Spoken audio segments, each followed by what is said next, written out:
Buenas tardes.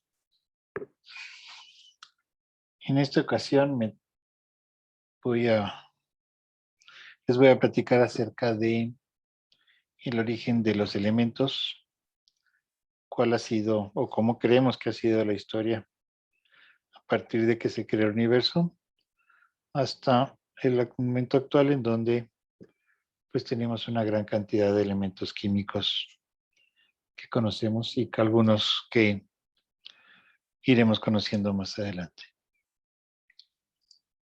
Todas las todas las culturas antiguas siempre han tenido teorías o creencias acerca de cómo se crearon o cómo se están formados todas las cosas que vemos en la naturaleza, árboles, piedras,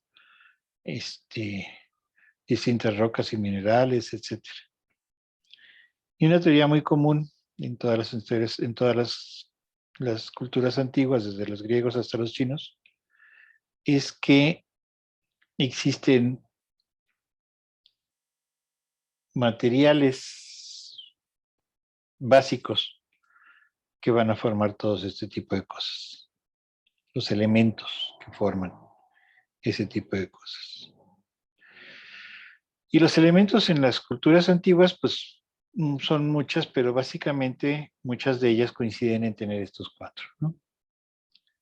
La tierra como un elemento primordial, el agua, el aire y el fuego, ¿sí? Estos cuatro elementos era la combinación de ellos, era lo que producíamos o lo que encontrábamos siempre en la naturaleza, minerales distintos, piedras distintas, árboles, ramas, los mismos animales estaban formados de estos cuatro elementos, nosotros mismos estábamos formados de estos cuatro elementos, y la combinación de ellos era también la que le decía a ese objeto cuál era su lugar natural de estar en el universo, ¿no? Estar en la Tierra, en el cosmos.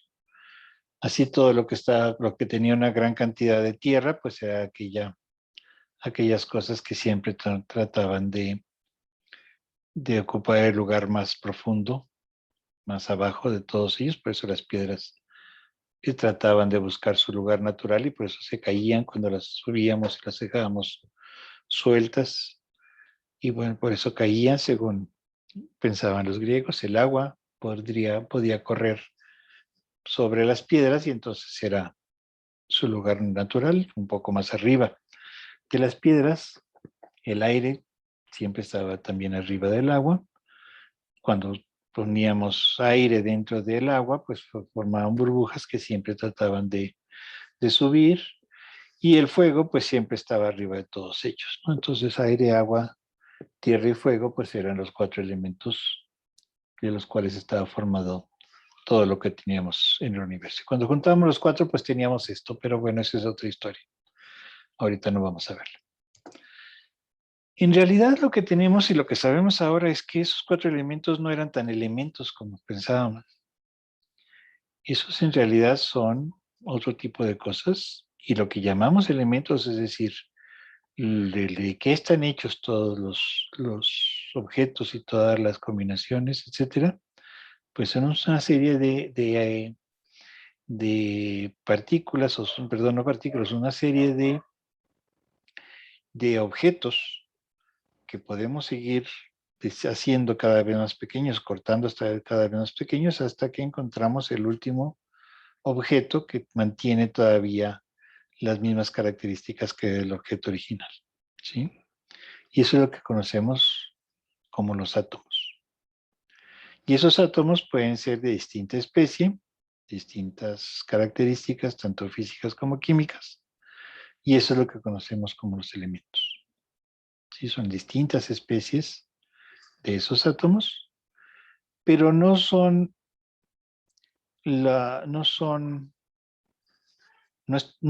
cosas únicas de por sí, sino que ahora sabemos que esos átomos, de los cuales tenemos una gran cantidad de ellos y una gran cantidad de distintos, como 120 distintos de ellos, Están formados en realidad únicamente por 3 partículas, no las 4 cosas que teníamos antes, el aire, tierra, fuego y agua, sino únicamente 3 pequeños componentes son los que van a formar todos los átomos que conocemos ahora. Y esos pequeños componentes son los protones, los neutrones y los electrones.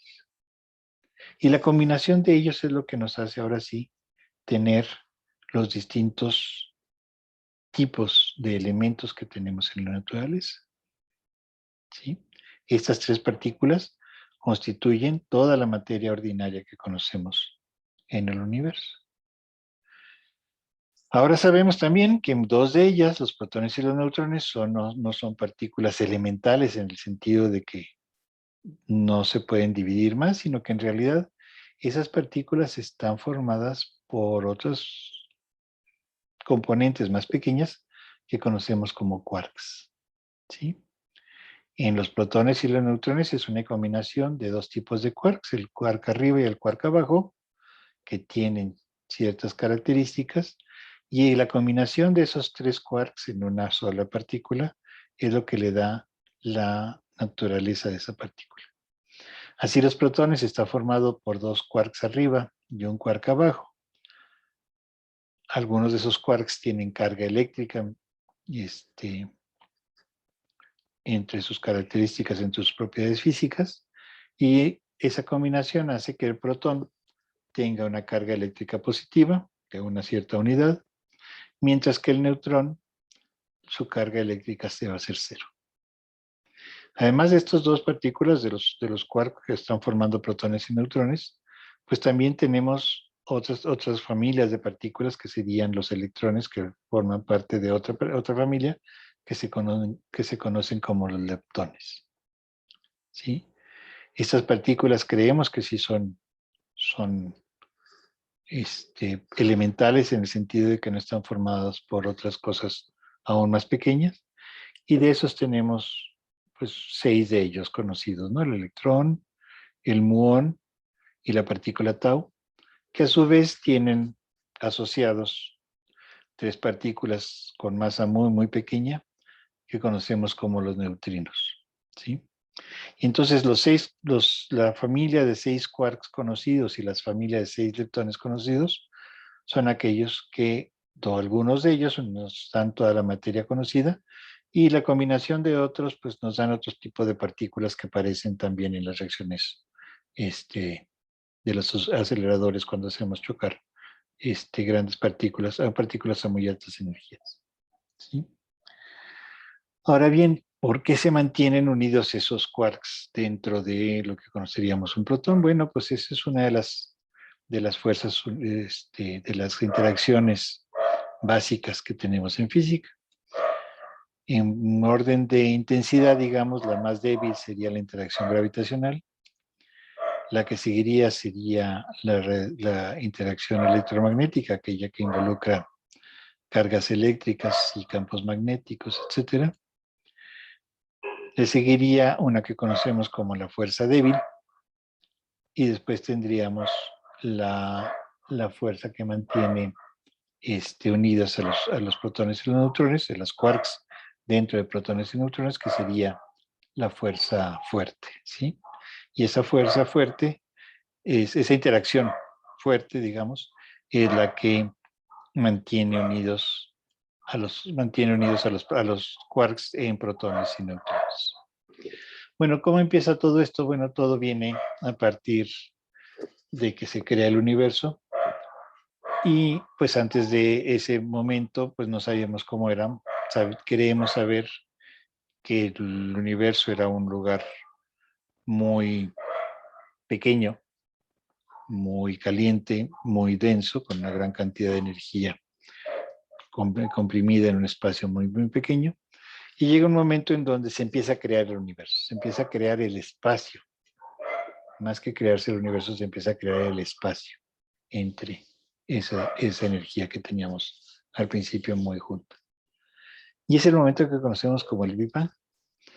La imagen que tenemos de un Big Bang, es decir, un punto en donde se empieza a expandirse dentro de un espacio vacío, pues en realidad no es que suceda eso, es que tenemos el espacio vacío, es como si fuera, pensamos como si fuera un petardo dentro de una habitación en donde no hay nada. Truena el petardo y empieza a llenar toda esa habitación hasta que pues, tiene una densidad más o menos uniforme todo eso. En realidad no, sino que en realidad lo que tenemos en el momento del Big Bang es que el petardo, la habitación y todo lo demás está concentrado en un solo, en un volumen muy, muy pequeño. Y se empieza a crear ese espacio que se empieza a, que sigue llenándose también de todo lo que tenemos dentro, de toda esa energía, sigue lleno de toda esa energía, pero ahora la energía, digamos, tiene mayor lugar en donde expandirse.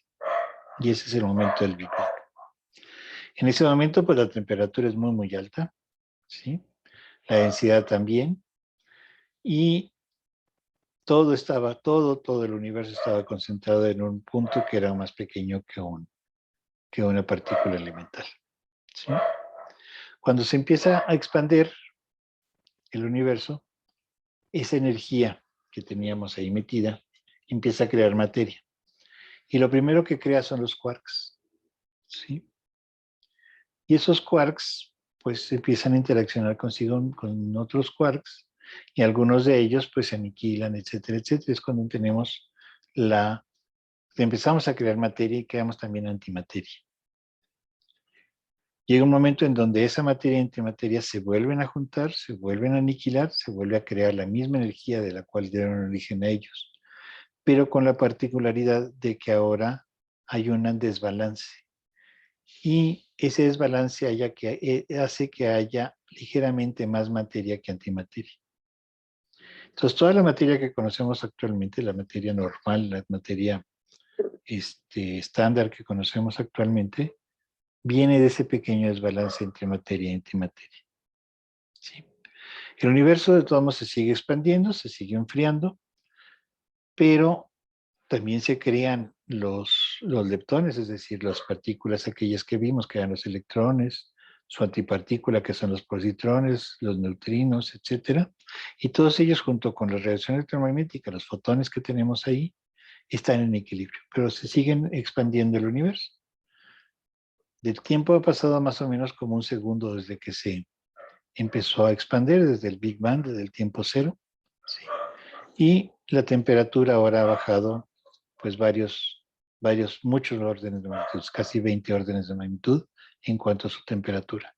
La temperatura sigue siendo alta, sigue siendo de varios millones o varios miles de millones de grados, pero ya no es tan alta como era antes. ¿Okay? ¿Qué sucede? Bueno, se sigue expandiendo de entre más o menos hasta 1 millón de años. Es cuando los protones, los neutrones que se habían formado con los quarks libres y la materia y la antimateria que sobraba, se empiezan a recombinar. Pero se empieza a recombinar junto con los protones, los neutrones, se empiezan a recombinar, forman núcleos, a los cuales después se van a recombinar con los electrones libres. Y en ese momento es cuando se forma la gran cantidad de elementos que tenemos actualmente. Y esa gran cantidad de elementos en realidad son uno. Tenemos casi puro hidrógeno. Unas cuantas trazas de otros elementos ligeramente más pesados, como el deuterio, que es un hidrógeno, pero ligeramente más pesado, puesto que ahora en lugar de ser un solo protón, tiene un protón y un neutrón en el núcleo, o el tritio, que es un protón y dos neutrones en el núcleo, pero estos tres siempre están acompañados de un solo electrón. Y a veces muy ligeramente, muy pocos se crean elementos, el otro elemento que también es pesado, es un ligeramente más pesado, que es el helio. ¿Sí? Vamos a ver más adelante cómo fue esa reacción, pero básicamente al final de este momento, el universo está formado de hidrógeno, deuterio, tritio y helio.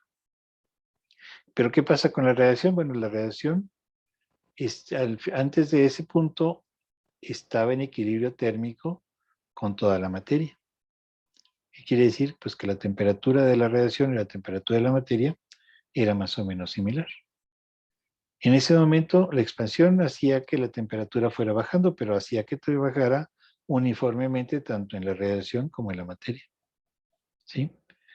En ese momento en donde se forman los primeros átomos, ya la radiación ya encuentra mucho camino libre, ya se desacopla de la materia y puede escapar.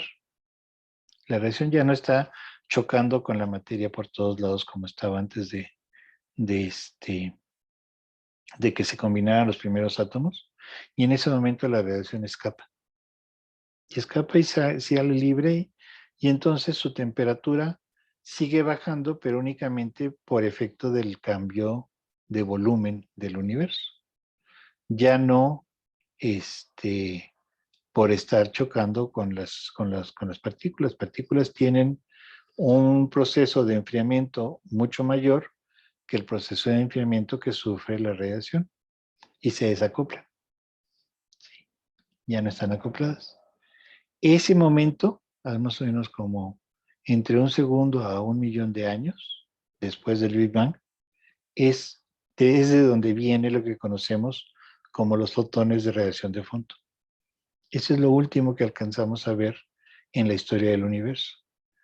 Si vemos cada vez cosas más lejanas, estamos viendo en el pasado. Bueno, la radiación de fondo que nos viene de ese punto es lo más lejanos que vamos a poder ver. ¿Por qué? Porque antes de eso el universo era opaco y no había una manera, digamos, que la radiación escapara. Y el momento en que empieza a escapar es esa radiación que conocemos como la radiación de fondo. ¿Sí? ¿Qué pasa con la materia? Bueno, la materia, el universo se sigue expandiendo, la materia se empieza a condensar, forma cuasares, forma cúmulos de galaxias, etcétera, etcétera. Y hasta el momento, pues sigue siendo, se han formado más galaxias y dentro de esas galaxias se empiezan a formar estrellas. Y estas son las importantes para nuestra charla, porque vamos a ver que muchos de esos elementos nuevos se van a formar en ellas. Esta es una gráfica de cómo va cambiando la radiación conforme va pasando la historia del universo. Antes del Big Bang, el momento del Big Bang estaría más o menos por aquí, pero pues no sabemos cómo estaría ahí, pero creemos saber que la temperatura pues estaría más o menos en este rango, ¿sí? Aquí es donde la radiación y la temperatura, la radiación y la materia están en equilibrio térmico, van bajando, se crean la nucleosíntesis, es decir, se crean los primeros núcleos atómicos, los primeros protones, los primeros núcleos de deuterio, de helio, etcétera, etcétera. La temperatura, el universo se va a seguir bajando y vamos a seguir enfriando, digamos, esa combinación, esa sopa de radiación con materia que teníamos al principio, hasta que se forman los primeros átomos. No los núcleos atómicos, los primeros átomos. Es decir, un núcleo combinado junto con el número de electrones necesarios como para que esa cosa sea neutra y sea estable, ¿sí? Y en este momento es donde tenemos el desacople tanto de la materia, que va a seguirse enfriando por su propia interacción consigo misma y con elementos, y la radiación de fondo, la radiación de la temperatura, perdón, de la radiación, pues va a seguir bajando hasta el tiempo actual, ¿sí? Aquí ya estaríamos cercanos a la temperatura que conocemos, de 3 grados más o menos, 3 grados Kelvin más aproximadamente, eso y la expansión del universo hace que la radiación tenga ahora esa temperatura, la temperatura de fondo, y es cuando se forman las primeras galaxias, se forman los primeros sistemas estelares, y bueno, como estamos nosotros aquí observando esta historia todavía. ¿Okay? Pero no es tan sencilla esas fases, ¿no? Hay una fase en donde se crean los primeros protones y los neutrones, ¿sí? Esa combinación de quarks que teníamos al principio fueron los que formaron los protones y los neutrones. Y son muy parecidos estas partículas en cuanto a la masa, es ligeramente más ligero, ligeramente menos pesado, digamos, el neutrón, ¿sí? Y eso hace que la razón de neutrones a protones haga que sean un poco menos neutrones que protones los que se hayan creado, ¿sí? Cuando ya no se pudieron crear nuevas partículas, nuevos protones, nuevos nucleones, digamos, ¿sí? Entonces, en ese momento los neutrones empezaron a decaer. Un neutrón libre, un neutrón que no está atrapado, digamos, en un núcleo atómico, es un neutrón libre, y ese neutrón tiene una vida media más o menos como de poco menos que 10 minutos. Un neutrón libre, alrededor de 10 minutos va a tardar para descomponerse en distintos componentes. El neutrón va a dar origen a un protón, que es una cosa que tiene más o menos su misma masa, un electrón libre y un neutrino, ¿sí? Y eso, un positrón, perdón, no es un protón, es un positrón, un electrón y un neutrino. Y en eso es donde se van a deshacer los neutrones. Entonces, si no hay una reacción en donde esos neutrones puedan perdurar, si no hubiera habido una reacción en esos neutrones para poder perdurar, pues entonces ahorita no hubiéramos encontrado ningún neutrón y el universo se hubiera formado únicamente de, de protones y electrones, es decir, átomos de hidrógeno. Pero no fue el paso, ¿sí? Esa reacción que nos mantiene, que nos permitió tener todavía neutrones dentro del universo, fue la formación del deuterio. Cuando juntamos un protón y un neutrón, formamos un núcleo de deuterio, un núcleo de un átomo de hidrógeno, pero más pesado que el átomo de hidrógeno normal, puesto que tiene dos partículas en el núcleo en lugar de una sola, ¿sí? Y esa reacción se detiene cuando la temperatura es muy baja, ¿sí?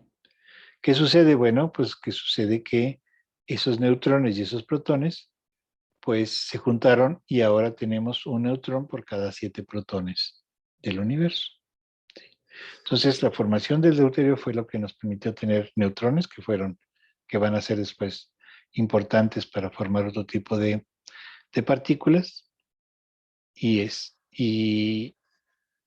otras partículas también contribuyeron, por ejemplo, el tritio, ¿sí? El tritio, aquí tenemos un protón y un neutrón formando un núcleo de deuterio. El tritio es este mismo átomo, este núcleo de deuterio al cual podemos acercarle todavía otro neutrón y formar un núcleo que llamamos ahora de tritio. Y cuando este núcleo de tritio acepta otro protón, pues lo que tenemos ahora es un núcleo de helio. Entonces, cada una de estas reacciones, pues cada una de ellas es más poco probable que la anterior. El número de deuterios que esperamos tener es mayor que el número de tritio. ¿Por qué? Porque al principio nada más esperábamos tener un choque de 2 partículas, pero en realidad ahora tenemos un choque de 3 partículas. Y el helio todavía es menos probable que se haya creado, puesto que para poder crear tuvimos que tener un choque de 4 partículas, ¿sí?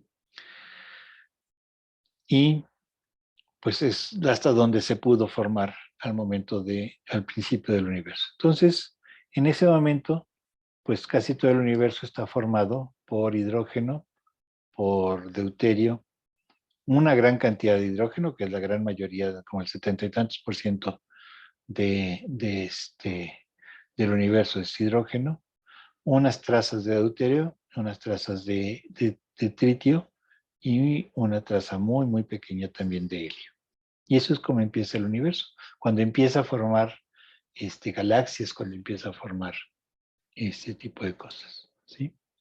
En el campo más, con el Hubble se han tomado imágenes muy, muy profundas, es decir, manteniendo el telescopio observando a una sola zona del cielo durante mucho tiempo para poder ver en realidad qué es lo que tenemos. Y ese lugarcito que creíamos que estaba vacío aquí alrededor de estas galaxias que tenemos de fondo, bueno, esos puntitos que tenemos aquí son imágenes de las primeras galaxias que podíamos ver, que se pudieron formar en el universo.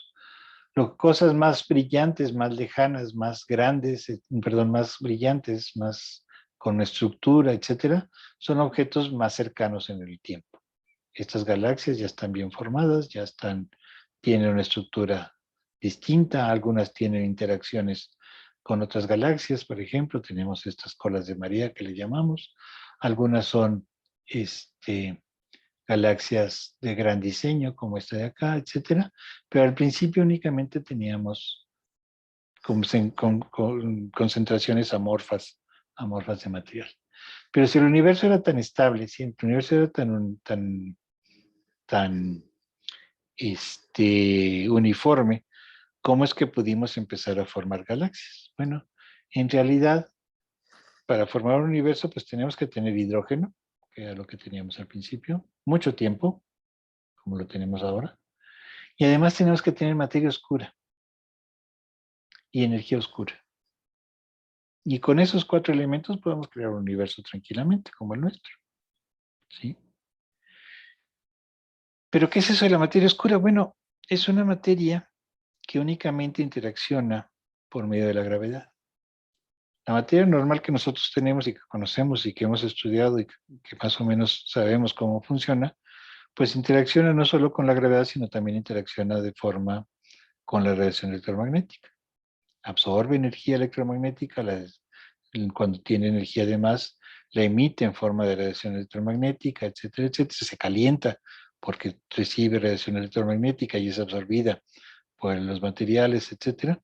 Pero la materia oscura creemos que no interacciona con la radiación electromagnética, no la podemos ver, puesto que para ver necesitamos ya sea que emita radiación electromagnética o que interaccione con ella, la desvíe, la absorba, lo que sea. De alguna manera es como podemos detectar su presencia de forma visible, digamos, de forma de estarla, utilizando la radiación electromagnética para encontrarla. Como encontramos la materia normal, usamos los ojos, usamos la radiación que emiten, etc. La materia oscura no. La materia oscura es una materia que no sabemos cómo está formada, que creemos que es algún tipo de partícula, algún tipo de combinación de partículas que se formaron al principio del universo también, no solo los protones, no solo los leptones y los quarks fueron los que se formaron tal vez otro tipo de partículas, pero con la característica de que no interaccionan con la radiación electromagnética. Y de todos modos se creó casi 4 veces más, dije 4 veces más que la materia normal. Y esa materia únicamente empezó a interaccionar consigo misma de forma gravitacional.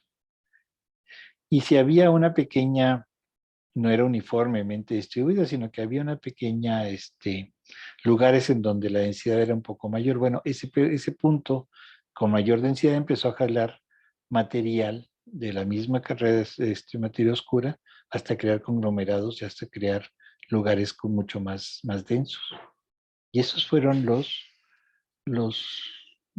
orígenes, fueron lo que hizo que la materia normal empezara a juntarse para formar galaxias y cúmulos de galaxias. Las galaxias primigenias, las galaxias que se formaron al principio, fueron debidos a que teníamos una concentración de materia oscura, o que tenemos todavía una concentración de materia oscura que no estaba distribuida uniformemente, sino que formaba grumos, y esos grumos eran, digamos, la semilla en donde se empezaban a juntar la materia normal y que ahora la vemos como las galaxias primigenias que vemos en la imagen del Hubble muy, muy profundo. ¿Okay?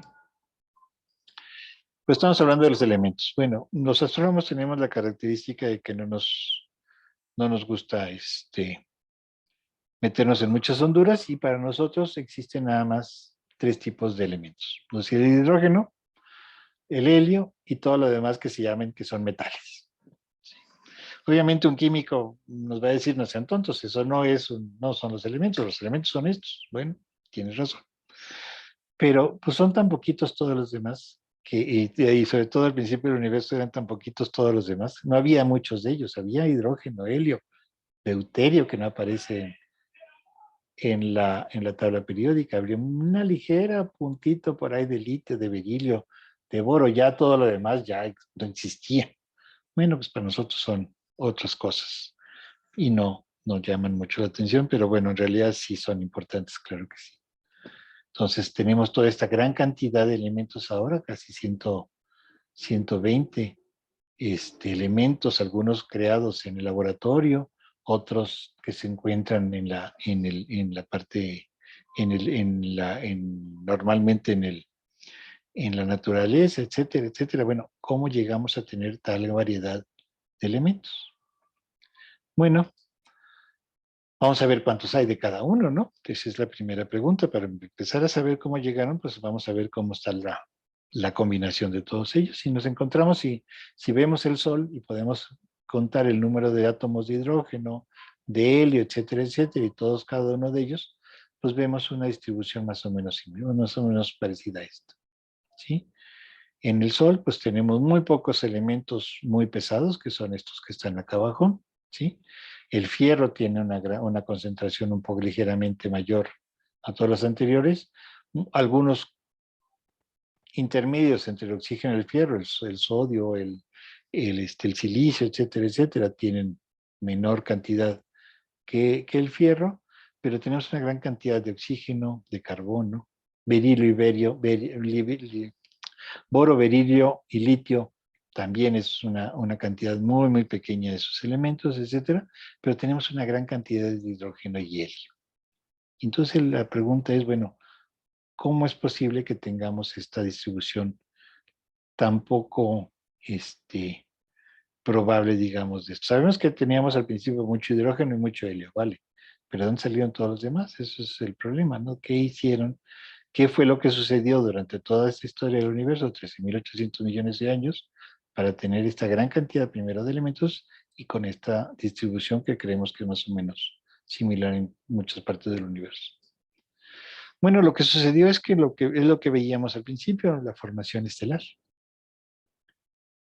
Esa formación estelar lo que hace es juntar material, juntar gas, comprimirlo y calentarlo hasta que se forme una bola que es estable en cuanto a su temperatura interna, su presión interna y la gravedad, ¿sí?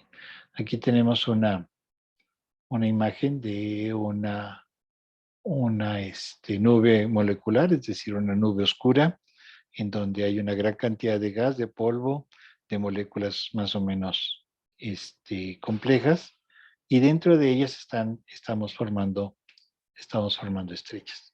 Si la vemos en infrarrojo, esto es lo que veríamos. La imagen anterior era una imagen en el visible, pero en el infrarrojo podemos atravesar, digamos, esas partes oscuras y vemos lo que está pasando en realidad dentro de ella. Y lo que está pasando en realidad es que está formando una estrella. Y esta estrella tiene dos chorros de material, en el cual está perdiendo material, se avienta a distancias muy lejanas, muy brillantes, y de esa manera pues, sabemos que ese punto, en ese lugar, es donde se está formando una estrella actualmente, ¿sí? Esta es otra imagen tomada desde la silla, del Observatorio de la Silla en Chile, en donde vemos una región de formación estelar muy intensa que se llama la nebulosa de Carina, ¿sí?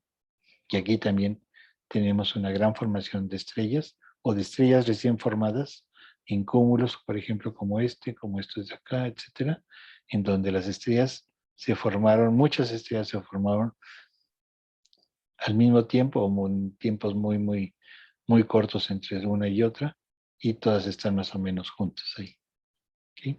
¿Cómo es que nace una estrella? Bueno, esa nube muy profunda, muy, muy densa, hace que se hagan condensaciones de material y se empieza a juntar entre sí mismos, ¿sí? La gravedad, es decir, la fuerza de gravedad, la atracción gravitatoria entre toda esa masa, hace que la materia vaya cayendo a esos puntos centrales, ¿sí? Y es lo que llamamos una protoestrella. Se empieza a calentar por estar digamos, comprimiendo el material en puntos más pequeños, en regiones cada vez más pequeñas, los choques entre esas partículas empiezan a aumentar y esa energía energía gravitacional que estábamos utilizando se convierte en calor y empieza a calentar el material que tenemos ahí, ¿sí? ¿Qué pasa? Bueno, pues sigue cayendo hasta que la temperatura es lo suficientemente alta como para que empiece a haber reacciones nucleares. ¿Y qué es eso? Bueno, las reacciones nucleares son aquellos lugares en donde esos núcleos atómicos que teníamos al principio, ¿sí? Empiezan a juntarse entre sí y empiezan a producir energía debido a las reacciones, ¿sí? Esa formación estelar puede ser una sola estrella en una nube pequeña, o puede ser, aquí como tenemos, pues un cúmulo, una gran asociación de estrellas muy jóvenes, de que se formaron en tiempos muy pequeños, en una nube enorme de material, que fue la que alimentó, digamos, esa formación, y ahora lo que tenemos es un cúmulo de estrellas más o menos recién formadas, ¿sí? Astronómicamente hablando. ¿Cómo sabemos que en esos lugares es donde se forman? Bueno, pues tenemos como en la primera imagen que teníamos, los chorros de material que salen de una estrella que está al fondo de esta nube oscura, que está aquí formando, se está colapsando. Parte del material no alcanza a caer, digamos, al núcleo de la estrella, sino que sale disparado por dos polos distintos, que nos marca la rotación que está teniendo ese núcleo en el cual se está formando la estrella, y parte del material que no se utiliza para la formación de la estrella sale disparado, sale expulsado en dos jets que pueden llegar a tener tamaños muchísimo muy grandes y temperaturas también muy altas. ¿Okay? Entonces, ¿cuándo decimos que la estrella ya nació? Bueno, pues cuando la contracción gravitacional, es decir, esa compresión que sufre debido a su propia gravedad, vamos a detenerla. ¿Y cómo detenemos esa compresión? Bueno, pues cuando internamente se empieza a generar energía. Y esa energía trata de salir, trata de expander en realidad el material, pero esa expansión se ve equilibrada por la compresión que está haciendo la fuerza de gravedad. En ese momento el objeto ese se encuentra en equilibrio, no se puede ni expandir, ni tampoco puede contraerse, y en ese momento decimos que es cuando la estrella ya nació, cuando empieza a generar su propia energía desde el núcleo, debido a las reacciones nucleares que se dan en el centro de esa estrella. ¿Sí? ¿Ok? La fusión nuclear. ¿Qué es eso de la fusión?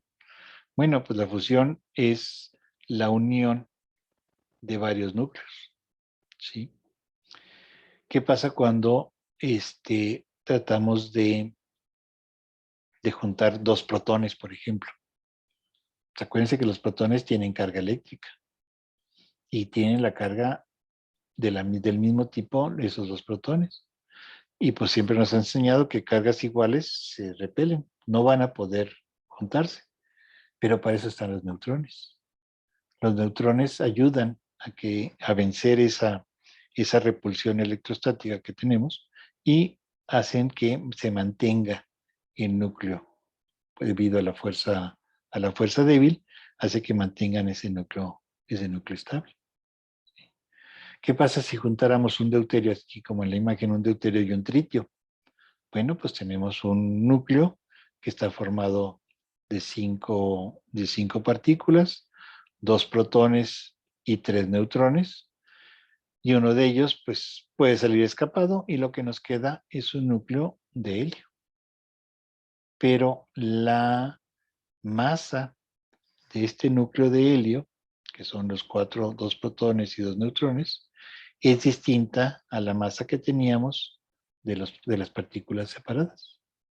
Y esa masa nos sirve, esa masa se convierte en energía. Es decir, esta reacción lo que hace es, liberar energía y esa energía es la que mantiene a la estrella tratando de expandirse en contra de la atracción gravitacional. ¿Sí? Lo que, lo que está sucediendo en la gran cantidad, en la gran mayoría, o en muchas de las estrellas que conocemos, de las que tienen, de las que se encuentran en su etapa más longeva, digamos, de la vida de las estrellas, lo que está sucediendo es que se está convirtiendo los átomos de hidrógeno, los núcleos de hidrógeno, en núcleos de helio. Al principio tenemos 4 núcleos de hidrógeno separados, creando pues partículas de deuterio, después creando partículas de helio 3 y después de un tiempo formando la partícula normal o la partícula conocida del helio 4. ¿Sí? Y si teníamos 4 partículas al principio, que se juntan, 6 partículas que llegan a juntarse para formar todos estos partículas de aquí, al final terminamos con 4 y 2 que salen disparadas, pues está muy bien.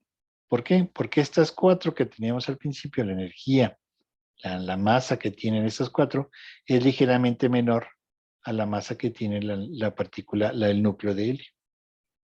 Y esa diferencia de masas lo que hace es que se convierte en energía. Y esa energía trata de escapar, trata de expandir la estrella y no lo logra por la gravedad. Entonces así es como se mantiene una estrella durante mucho tiempo en lo que llamamos la secuencia principal. Esto es una estrella, estos reacciones se dan en un cierto tipo de estrellas. También puede haber otras reacciones para estrellas más masivas, con mayor temperatura en el núcleo, que necesiten tener elementos más pesados como ayudantes, digamos, de las reacciones, ¿no? Es una reacción que necesita tener esos elementos que al final se vuelven a recuperar para crear esas reacciones, ¿sí? Aquí lo que se usa son los átomos de carbono, de nitrógeno y de oxígeno, que se van formando distintos cada uno de ellos. Volvemos a recuperar el carbono con el que empezamos al principio, y ahora sí ya tenemos un átomo de helio, un núcleo de helio libre a partir de los 4 neutrones. Estos P son los núcleos perdón, 4 protones, que son los núcleos de los átomos de hidrógeno, que se juntaron con las otras partículas para crear la partícula de helio. Esta necesita temperaturas más altas, y eso por eso se dan en las estrellas cuyas temperaturas centrales son mucho mayores. ¿Okay? Pero esas dos reacciones lo que hacen es convertir el hidrógeno en helio. Es decir, tomamos un protón, tomamos un núcleo poco más ligero para formar un núcleo más pesado y más complejo. ¿Ok? Entonces, las estrellas que conocemos normalmente, las que todavía son jóvenes, digamos, no recién formadas, pero que en las cuales van a pasar la gran parte de su vida cambiando el hidrógeno en helio, son aquellas estrellas que conocemos que se encuentran en este diagrama, en donde tenemos la temperatura y el brillo absoluto, el brillo intrínseco de la estrella, y que forman parte de la secuencia principal. El Sol estaría más o menos por aquí, sí, etcétera. Ahorita vamos a ver qué nos dice este diagrama. ¿Qué pasa cuando una estrella va evolucionando? Cuando empieza a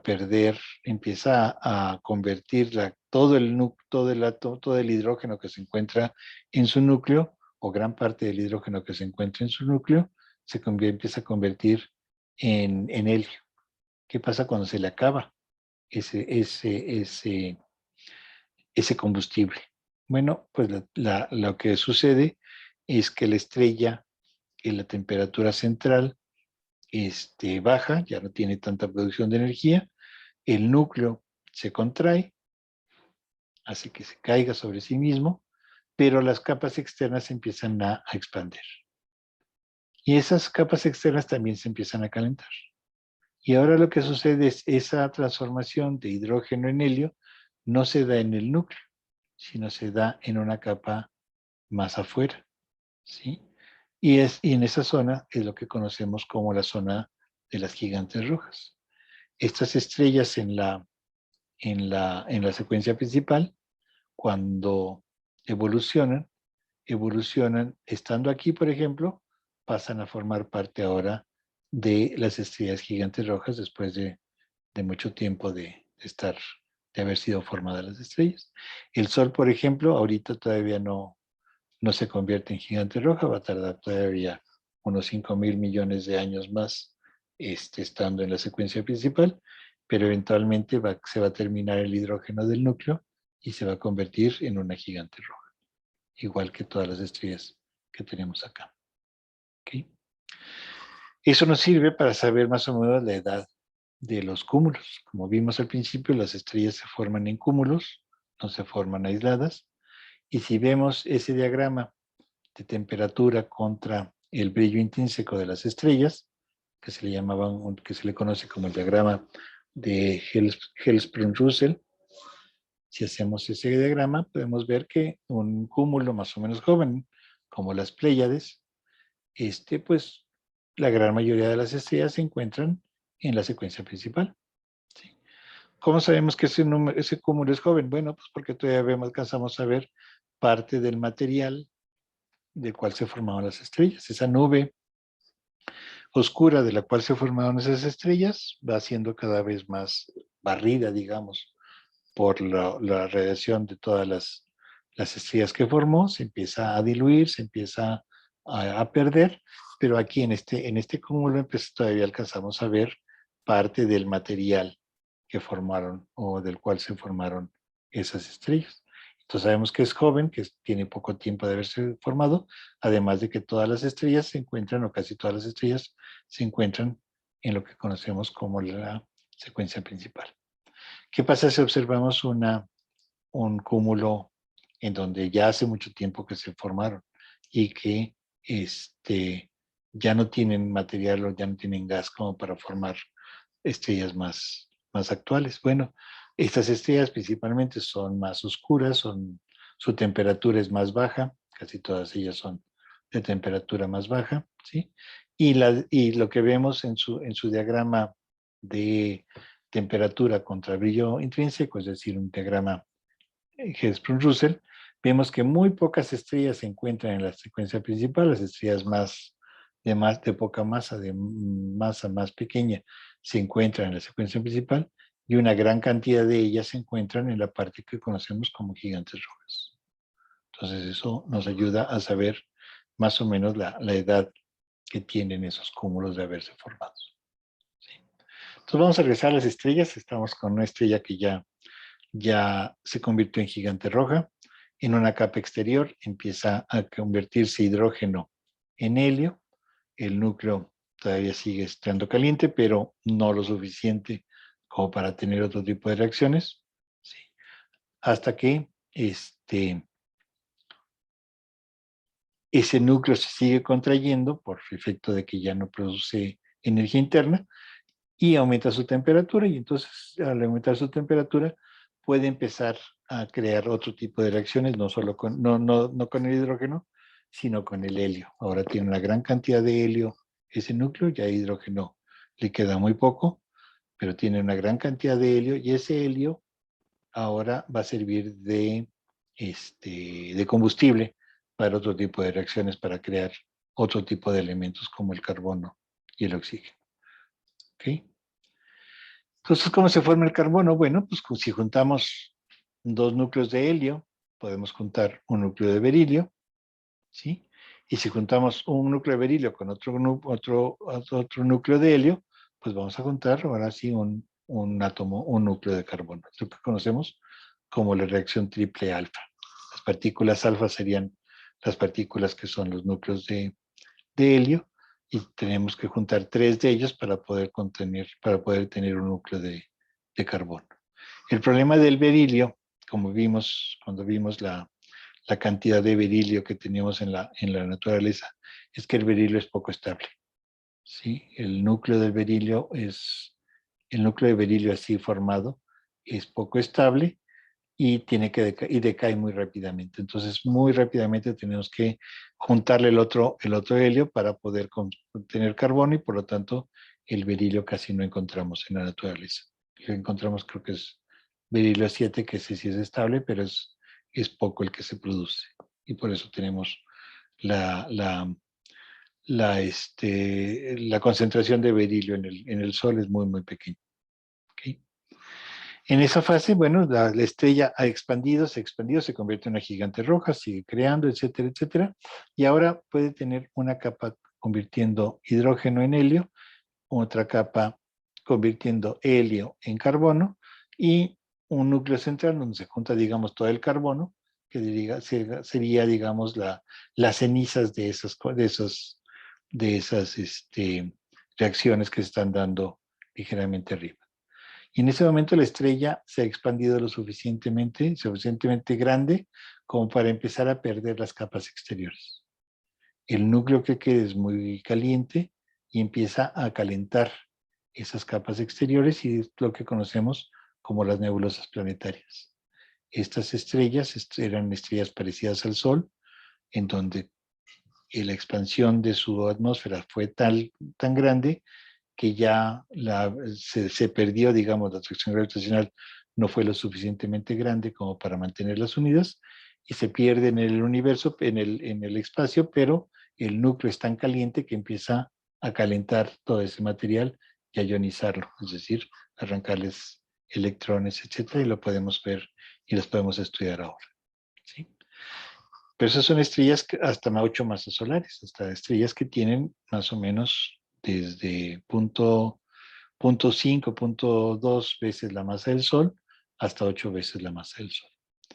¿Qué pasa con estrellas todavía más masivas? Es decir, aquí se pueden formar estrellas todavía de más masas, o sea, con masas hasta 150, 120, 150 veces la masa del Sol. ¿Qué pasa con esas estrellas? Bueno, también pasan por fases de supergigantes rojas, ya no le llamamos gigantes rojas, les llamamos supergigantes rojas, ¿sí? Y están creando capas, se están calentando otra vez, ese núcleo se calienta, empieza a crear otra vez del carbono, empieza a crear otro tipo de elementos, ese carbón, esos elementos como el silicio y el sodio empiezan a juntar, etcétera, etcétera, a crear más y más elementos cada vez más pesados, ¿sí? Y le acabamos con una estructura parecida a esta. Una capa exterior de hidrógeno, una capa más interna en donde hay helio e hidrógeno convirtiéndose en helio, y luego el helio convirtiéndose en carbono y oxígeno, el oxígeno también convirtiéndose en neón y magnesio, etcétera, etcétera, etcétera, hasta el silicio, hasta que el núcleo central empezamos a crear núcleos de fierro y de níquel, que son muy, muy, muy pesados, son núcleos con una gran cantidad de partículas de las cuales forman parte. ¿Sí? Esas reacciones son a partir de las cenizas, digamos, de los átomos anteriores. El carbono con otro helio nos da un oxígeno, ese oxígeno con otro helio nos da neón, perdón, el neón con otro helio nos da magnesio, etcétera, etcétera. El magnesio también nos podemos llegar a través de la unión de carbonos o sodios, también podemos llegarlo, o si no de los oxígenos también podemos crear silicio, fósforo, azufre, etcétera, etcétera. O sea, podemos crear una gran cantidad de elementos cada vez más complejos, de núcleos, pues, cada vez más complejos a partir de los núcleos anteriores. Hasta que llegamos al fierro. Y a partir del fierro ya no podemos crear en esos núcleos de las estrellas cada vez elementos más pesados. ¿Por qué?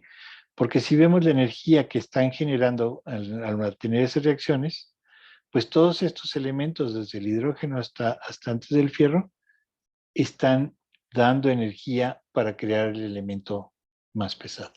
La masa es tal que la diferencia de energía es una energía, perdón,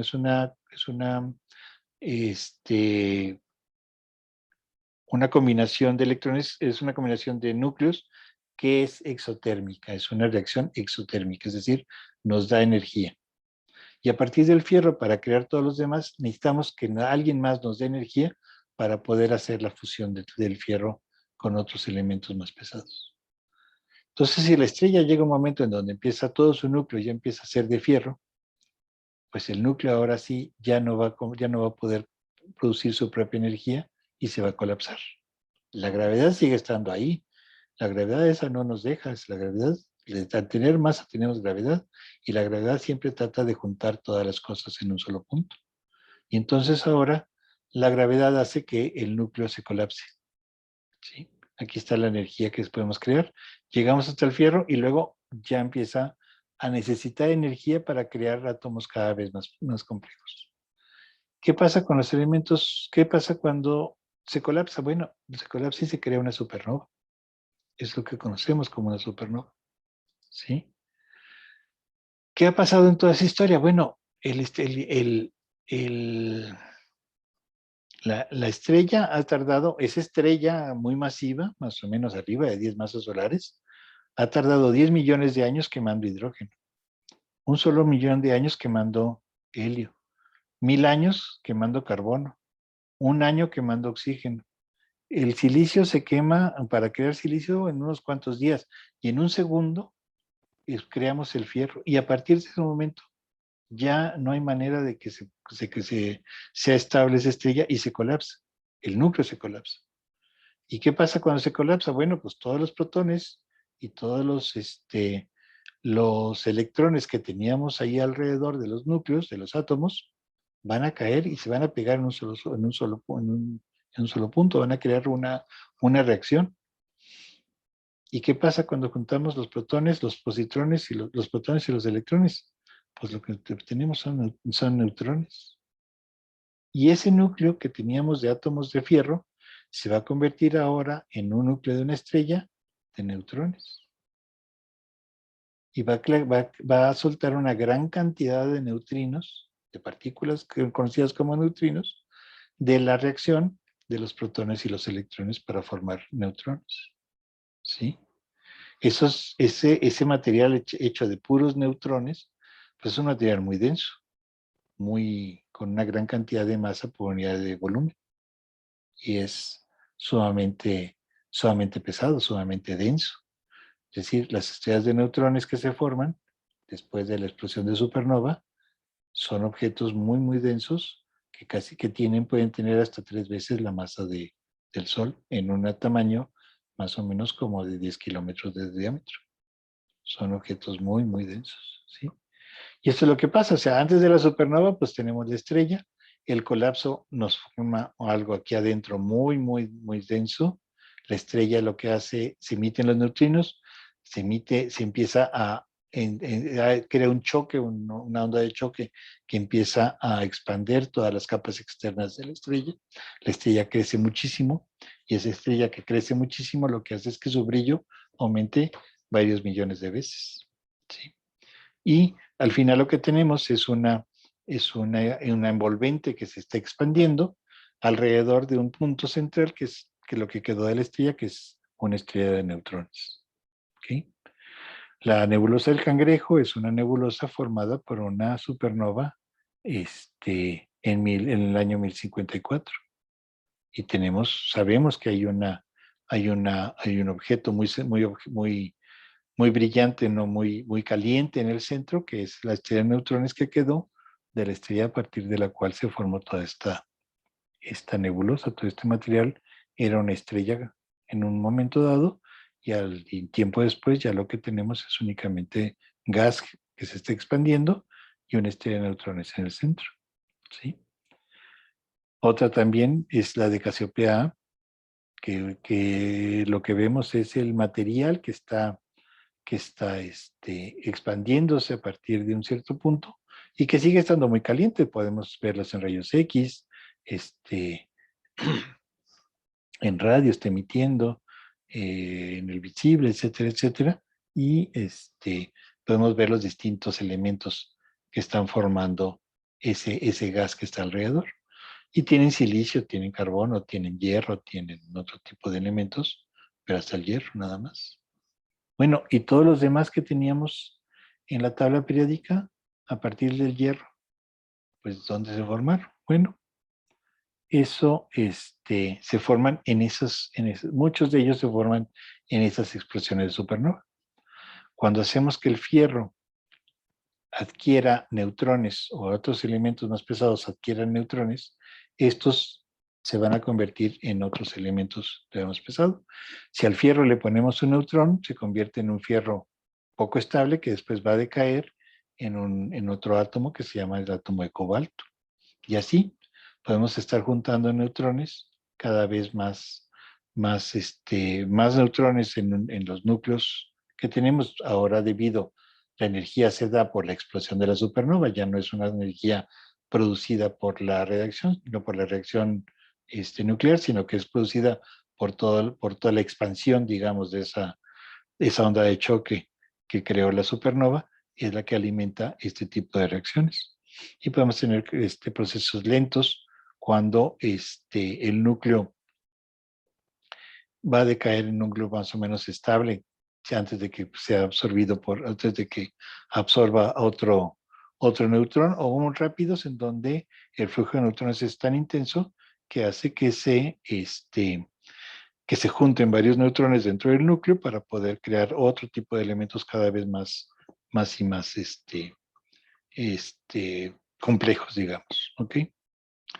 ¿Qué pasa después? Bueno, pues no todos se pueden observar, no todos se pueden crear de esa manera. Algunos de ellos, y eso lo hemos visto últimamente, con LIGO. LIGO es el detector de ondas gravitacionales, que es un observatorio formado por dos detectores, uno en la parte norte de Estados Unidos y otro acá en el sur de Estados Unidos, ¿sí? Que detectan esas distorsiones del espacio-tiempo que conocemos como ondas gravitacionales. ¿Cómo se forman esas ondas gravitacionales? Bueno, pues se pueden formar de muchas maneras, cuando hay choques de grandes cantidades de masas entre ellas, parte de la energía se emite en forma de onda gravitacional.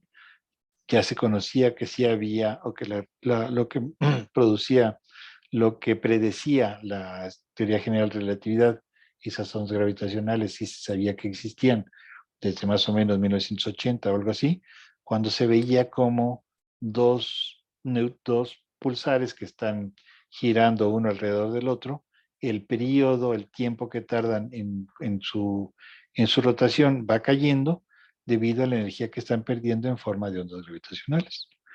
Y hasta ahorita no se ha podido medir esas ondas gravitacionales, únicamente podemos medir aquellas que son muy llamativas, digamos, que se producen por eventos muy energéticos, ¿sí? Los primeros que conocimos fueron por la fusión de dos o hoyos negros de masas más o menos grandes, y esos eran los que se conocían hasta 2017, en donde se pudo detectar una onda gravitacional ligeramente distinta. Ya para entonces también existía este otro observatorio, que es el Observatorio de Virgo, que está en Italia, que es parecido a los de LIGO, y ya con esos tres se podían detectar cierto tipo de cosas. Ese día lo que observaron LIGO fueron estas emisiones, el LIGO del sur de Estados Unidos y el del norte vieron estas emisiones que tenemos aquí. Esas emisiones se le conocen como chirps. ¿Por qué? Porque son vibraciones que si las pasáramos a, este, a sonidos soniría como una cosa que hace chirp, así se llama. Y Virgo no encontró nada en ese momento. Bueno, pero estas dos sí coinciden, estas dos nos dicen que hubo un evento que produjo ondas gravitacionales intensas y que podemos saber más o menos en qué dirección fue. Y la característica es que 2 segundos después este, de la onda del LIGO que está acá abajo, ¿sí? 2 segundos después se observó una fuente que emitió rayos gamma, es decir, radiación electromagnética muy intensa y que fue detectada por un satélite que se llama el Fermi. Entonces, esas dos combinaciones de la onda gravitacional y de la emisión de rayos gamma, pues en realidad lo que hicieron fue que coinciden en el tiempo. Nos están diciendo que coinciden, que son el origen, que tuvieron un origen común, esos dos eventos. ¿Sí? Y el chiste es saber dónde, bueno, en qué parte. Lo que podemos ver aquí es los lugares en donde el LIGO puede, puede decirnos en qué dirección vinieron esas ondas gravitacionales. Son estas cosas alargadas verdes. Esto es todo, digamos, la esfera celeste alrededor de nosotros, ¿no? Fermi tiene un campo de visión muy grande y pues dice que algo sucedió en un pedazo, digamos, más o menos grande. Fermi, que es otro detector que está observando otro de los detectores del mismo satélite que está observando en rayos X, nos decía que esa emisión vino de toda esta franja del cielo. Pudo ser cualquier punto de esa franja. Lo que nos decía Ligo es que nada más podían ser estos dos lugares. Y la característica de que no lo hubiera visto Virgo, eso les hace pensar a que hay lugares en donde, digamos, si el objeto se creó en ese punto, pues no puede ser detectado por el observatorio de Virgo. Entonces, ese punto, todos los tres, digamos, los cuatro coinciden en una zona del cielo que sigue siendo grande, pero que ya es más pequeña que todas las anteriores. Y entonces se lanzó la alerta de que por favor busquen algo que está sucediendo o que sucedió en una zona parecida con estas características, y rápidamente, en poco menos de unos cuantos días, encontraron un objeto, una galaxia, en la cual había habido un objeto muy brillante. ¿Sí? Aquí está con un telescopio, no me acuerdo si era europeo, etcétera, cómo fue cambiando el brillo de ese objeto a lo largo del tiempo. ¿Sí? ¿Y qué fue lo que sucedió? Bueno, esta es la galaxia NGC 4993. Es una galaxia espiral, pues no tan lejana de nosotros. Y lo que vieron fueron este objeto que tronó aquí como si fuera una gran supernova, ¿no? Aparte es una supernova mucho más brillante que las supernovas normales, ¿sí? Y lo que se llegó a la conclusión es que en realidad lo que sucedió fue el choque de dos estrellas de neutrones.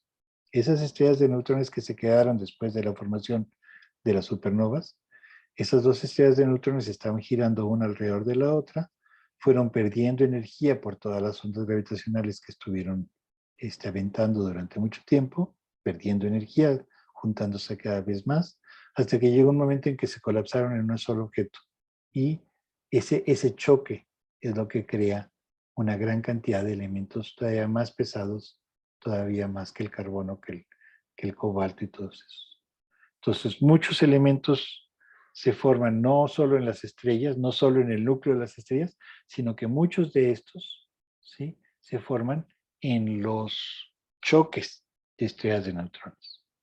Entonces, al principio, que nada más teníamos hidrógeno y un poco de helio, las estrellas son aquellas que nos formaron todos estos materiales que tenemos ahora. ¿Sí? Los normales, por lo menos. Los de laboratorio, bueno, esos los creamos nosotros.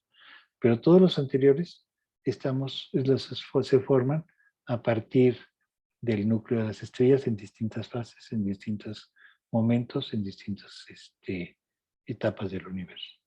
Entonces, toda esa cantidad de elementos en realidad vienen de las estrellas. Como decía Sagan, bueno, somos polvo de estrellas, sí, somos el resultado de lo que queda de la formación de las estrellas. Carbono, nitrógeno, oxígeno, silicio, estroncio, cadmio, todo eso viene de alguna manera de las estrellas.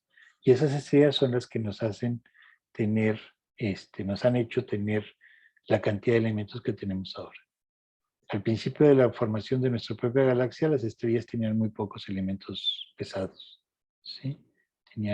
Estaban formadas únicamente de hidrógeno, helio y unas trazas muy, muy pequeñas de elementos cada vez más pesados. Y ahora, pues ya se tienen, como el Sol tiene una densidad de elementos pesados todavía mucho mayor. Las primeras estrellas que se formaban en el universo únicamente estaban formadas de hidrógeno y helio. Y eso hace que sus características fueran distintas a las que tenemos ahora. Únicamente se podían formar estrellas muy, muy masivas, no podían ser tan pequeñas como el Sol. Entonces ahora tenemos estrellas pequeñas gracias a los elementos pesados que se formaron al principio del universo y que fueron contaminando, pero más que contaminando, enriqueciendo con elementos todo lo demás, todo el material del cual se formaron otras estrellas.